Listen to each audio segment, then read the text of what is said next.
जीवन में प्रेम ही सबसे बड़ी जीत है। प्रेम का सर्वश्रेष्ठ उदाहरण जीवन का जगत के प्रति प्रेम है। प्रेम अंतर मन की एक भावना है। प्रेम ही जीवन की पूर्णता है। प्रेम हृदय का अनुराग और करुणा है। प्रेम हृदय को सरल बनाने की विधि है। जीवन के उबड़ खाबड़ पथ का अंतिम किनारा प्रेम ही है। जीवन में जिसने सभी का प्रेम पा लिया हो, समझो जिंदगी की सबसे बड़ी जंग जीत ली है। जो अपने जीवन में ऐसे प्रेम को उपलब्ध हो पाते हैं जिसमें अपेक्षा, ईर्ष्या और लाभ ना हो, उनको अकेलापन परेशान नहीं करता। पिछले 2 से 3 दशकों में हम जिस समाज की ओर बढ़ रहे हैं, जिस तरह के समाज की स्थापना कर रहे हैं, उसमें हमारा प्रेम कमजोर पड़ता जा रहा है। जिस तरह साफ हवा को प्रदूषण के कण कमजोर कर देते हैं, ठीक उसी तरह से अपेक्षा, ईर्ष्या और लाभ हमारे प्रेम को स्वादहीन बना देते हैं। वह केवल नाम का प्रेम बचता है। उसकी खुशबू, शक्ति और सौंदर्य सब कुछ नष्ट हो जाता है। हमें प्रेम का मतलब तब पता चलता है जब प्रेम का दिया बुझने लगता है। हमें पता ही तब चलता है जब कोई चीज मरने लगती है। तभी हमें पता चलता है कि वह था। उसे देखना शुरू करें जो है, जो आपके पास है, और उसे भूलना शुरू करें जो आपके पास नहीं है। खाली स्थानों में मत भटके, भरे हुए स्थानों में जिए। ईर्ष्या युक्त प्रेम एक प्रकार की हिंसा है। बहुत सारे संबंधों में प्रेम में ईर्ष्या इस तरह घुल जाती है कि पूरा प्रेम दूषित हो जाता है। असल में वह प्रेम बचता ही नहीं, वह तो केवल सूखी नदी बन जाता है। नदी तब तक नदी है जब तक उसमें जल है। प्रेम तब तक प्रेम है जब तक उसमें ईर्ष्या की हिंसा नहीं है। प्रेम के प्रभाव से ही सृष्टि के सभी मनुष्य एक दूसरे की सहायता करते हैं, एक दूसरे के जीवन में सहयोग करते हैं। इसके अतिरिक्त प्रेम के और भी कई सारे रूप होते हैं। जहाँ कुछ नहीं बचता वही प्रेम रहता है। प्रेम की परिभाषा नहीं बता सकती, वह तो महसूस किया जा सकता है और महसूस ही किया जाता है। इस धरा पर यदि कोई उत्तम पुष्प खिल सकता है तो वो है प्रेम का पुष्प। एक खूबसूरत सुगंधित फूल किसी छोटे से पौधे पर भी खिल सकता है। उसी प्रकार प्रेम मानव अंतर्मन में प्रस्फुटित होता है, फलता फूलता है। प्रेम में पूर्णिमा के चंद्रमा और बसंत ऋतु के ओस की बूंद जैसी शीतलता तथा सूर्य की किरणों जैसी चमचमाती चमक है। प्रेम की गहराई में जितना उतरा जाए, प्रेमी उतना ऊपर उठ जाता है। प्रेम करने वाले को स्वयं का विस्मरण हो जाता है। उसे कुछ पता नहीं होता कि उसने कितनी मात्रा में प्रेम किया है, क्योंकि प्रेम का कोई अंश नहीं होता, आधा प्रेम नहीं होता, प्रेम पूरा होता है। प्रेम तो परमात्मा के समतुल्य पवित्र और महान है। वास्तविक प्रेम हमेशा निस्वार्थ होता है। स्वार्थ तो लोग उसमें जोड़ देते हैं, जो इस निस्वार्थ प्रेम को विकृत बना देता है। जरा एक बार कल्पना कीजिए, क्या प्रेम के बिना जीवन संभव है? प्रेम तो हर जगह उपस्थित रहता है, परंतु निस्वार्थ प्रेम जहाँ रहता है वहाँ आनंद ही आनंद देता है। प्रेम के बिना जीवन अस्तित्व ही नीरस और अधूरा है। जैसे पति पत्नी का प्रेम, भाई बहन का प्रेम, मित्र मित्र का प्रेम या प्रेमी प्रेमिका का प्रेम। परंतु इन सभी प्रेमों में जगह और वक्त के अनुसार से प्रेम का स्तर बदलता रहता है। हालांकि प्रेम तो वही रहता है, बस उसके मायने बदल जाते हैं। प्यार या प्रेम एक एहसास है जो दिमाग से नहीं, दिल से होता है। प्यार अनेक भावनाओं जिनमें अलग अलग विचारों का समावेश होता है। प्रेम स्नेह से लेकर खुशी की ओर धीरे धीरे अग्रसर करता है। ये एक मजबूत आकर्षण और निजी जुड़ाव की भावना जो सब कुछ भूलकर उसके साथ जाने को प्रेरित करती है। ये किसी की दया भावना और स्नेह प्रस्तुत करने का तरीका भी माना जा सकता है, जिसके उदाहरण के लिए माता पिता होते हैं। खुद के प्रति या किसी जानवर के प्रति या किसी इंसान के प्रति स्नेह पूर्वक कार्य करने या जताने को प्यार कहा जाता है। सच्चा प्यार वह होता है जो सभी हालातों में आपके साथ हो, दुख में साथ दे और आपकी खुशियों को अपनी खुशियां माने। कहते हैं कि अगर प्यार होता है तो हमारी जिंदगी बदल जाती, पर जिंदगी बदलती है या नहीं यह इंसान के ऊपर निर्भर करता है। प्यार इंसान को जरूर बदल देता है। प्यार का मतलब सिर्फ यह नहीं कि हम हमेशा उसके साथ रहें। प्यार तो एक दूसरे से दूर रहने पर भी खत्म नहीं होता और खत्म नहीं होना भी चाहिए।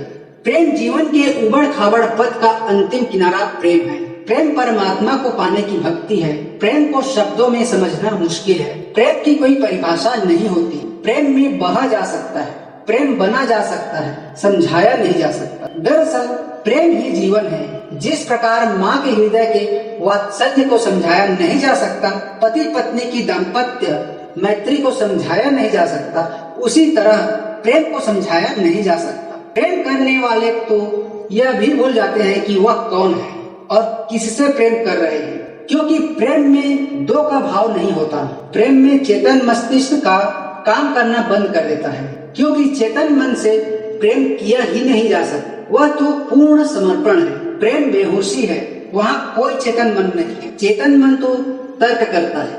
वह प्रेम को खोद कर पहचानना चाहता है। वह प्रेम को टुकड़ों में देखना चाहता है। उसका चेतन मस्तिष्क सब कुछ खोलकर देख लेना चाहता है।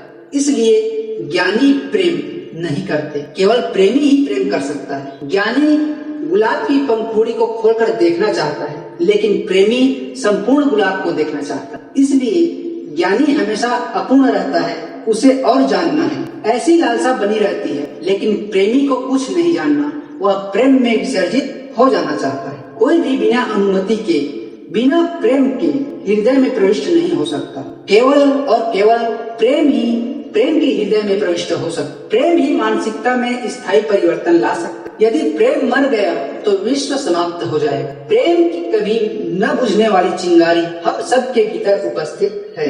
आज हम अधिकाधिक पशु प्रजातियों में लुप्त प्राय होता देख रहे हैं। क्या हम प्रेम को भी इसी भांति लुप्त होने देंगे? नहीं। इसे लुप्त होने से रोकने के लिए हमें फिर से ईश्वर में श्रद्धा कर उसकी पूजा उपासना की ओर लौटना होगा। वो ईश्वर बाहर कहीं नहीं, अपितु अपने भीतर है। करना तो केवल इतना कि अपनी दृष्टि को सुधार लें। जैसे पुस्तक पढ़ते समय हम अपनी दृष्टि को शब्दों पर जमाते हैं, न कि उस कागज पर जिस पर वे शब्द छपे हैं। कागज तो वह अधिष्ठान है जिस पर वे शब्द स्पष्ट किए गए हैं। प्रेम एक रसायन है, क्योंकि यह यंत्र नहीं है। सौंदर्य की दृश्य तभी दृष्टा की दृष्टि में विलयित हो पाते हैं, और यही अवस्था प्रेम की अवस्था होती है। प्रेम और सौंदर्य दोनों की उत्पत्ति और उद्दीपन की प्रक्रिया अंतर से प्रारंभ होती है। सौंदर्य मनुष्य के व्यक्तित्व को प्रभावित करता है और प्रेम उस सौंदर्य में समाया रहता है। प्रेम में आसक्ति होती है। यदि आसक्ति न हो तो प्रेम न रहकर केवल भक्ति हो जाती है। प्रेम मोह और भक्ति के बीच की अवस्था है। भीतर से प्रेम का कम होना हमें निराशा की ओर धकेलता है, मन को उस अंधेरी गुफा की ओर ले जाता है, जहाँ से मन को वापस लाना मुश्किल होने लगता है। हम जैसी दुनिया बनाते हैं वैसे ही होता जाता है। ईश्वर ने हम सभी जीवों को लाखों प्रकार के पेड़ पौधे, फल फूल और खाद्य सामग्री दी है। हमारे जरूरत की प्रत्येक वस्तु दी है, ताकि हम सुखपूर्वक अपना जीवन व्यतीत कर सकें। यह ईश्वर का प्रेम ही है। ईश्वर हमारी छोटी बड़ी गलतियों को माफ कर देते हैं और हमें सही मार्ग दिखाते हैं, हमें हर मुश्किल से निकालते हैं। यह ईश्वर का निस्वार्थ प्रेम ही है, जिसे हम करुणा कहते हैं। इसी प्रेम के प्रभाव से सृष्टि के दो विपरीत लिंग वाले प्राणियों का शारीरिक संबंध स्थापित होता है, जिसके फलस्वरूप एक नए जीव का जन्म होता है। प्रेम के इस प्राकृतिक प्रक्रिया के द्वारा ईश्वर सृष्टि का सृजन करते हैं। एक माँ अपने बच्चे को निस्वार्थ भाव से स्तनपान कराती है, जिसे हम ममता कहते हैं। एक शिष्य अपने गुरु की निस्वार्थ भाव से सेवा करता है। इस प्रेम को हम श्रद्धा कहते हैं। प्रेम की उपस्थिति जीवन में ऑक्सीजन की तरह होती है, जिसके कम होने पर सांस लेने में मुश्किल होती है। हमें ऑक्सीजन थेरेपी की जरूरत होती है। अगर समय रहते इससे भी आराम न हो तो वेंटिलेटर की जरूरत पड़ती है। दूसरी ओर जिसे सांस लेने में मुश्किल न हो, उसे ऑक्सीजन का महत्व समझाना कठिन है। प्रेम के साथ भी यही है।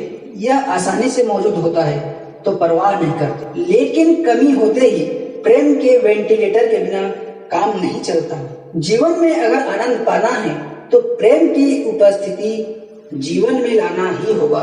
प्रेम ही ईश्वर का स्वरूप है, अर्थात प्रेम के रूप में ईश्वर ही सभी प्राणियों के हृदय में निवास करते हैं, ताकि सृष्टि का सृजन और पोषण अनवरत चलता रहे। प्रेम जीवन का दर्पण है। जिसके जीवन में प्रेम नहीं है उसके जीवन में परमात्मा में आने की संभावना नहीं है। परमात्मा की प्राप्ति के लिए मनुष्य के कण कण में प्रेम का होना अति आवश्यक है।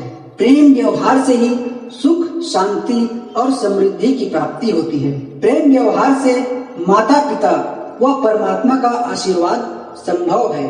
पानी में प्रेम की जैसी कोमलता है। उसने कभी पेड़ों, पहाड़ों, पत्थरों से नहीं कहा कि हटो, मुझे निकलना है। प्रेम और पानी कभी स्वयं को स्वीकार नहीं करवाते, वह दूसरों को स्वीकार कर लेते हैं। हजारों साल बाद भी भगवान महावीर, बुद्ध, नानक, श्री राम, हनुमान, यीशु के चरणों में लोग नतमस्तक होते हैं, उनकी वाणी को याद करते हैं। पहले जीवों में प्रेम था। घर परिवार में प्रेम की बातें, व्यवहार व प्रेम की आशा रहा करती थी। भाई बहन, पिता पुत्र, गुरु शिष्य के प्रेम की भांति देश प्रेम भी होना चाहिए।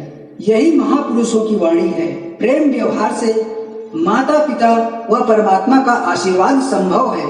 राधा और श्री कृष्ण का प्रेम अमर है। राधा ने श्री कृष्ण से और श्री कृष्ण ने राधा से निस्वार्थ और आत्मिक प्रेम किया था। इसी प्रेम के कारण आज श्री कृष्ण के नाम के आगे राधा लगता है। राधे कृष्ण, राधे कृष्ण। कहते हैं प्रेम 2.5 अक्षर का है और कहते हैं कि वो पंडित या बुद्धिमान नहीं है जिसने अनेकों शास्त्र पढ़े हैं, बल्कि पंडित और ज्ञानी वो है जिसने प्रेम के 2.5 अक्षर पढ़े हैं। पोथी पढ़ पढ़ जग मुआ, पंडित भया न कोय। 2.5 अक्षर प्रेम का, पढ़े सो पंडित होय।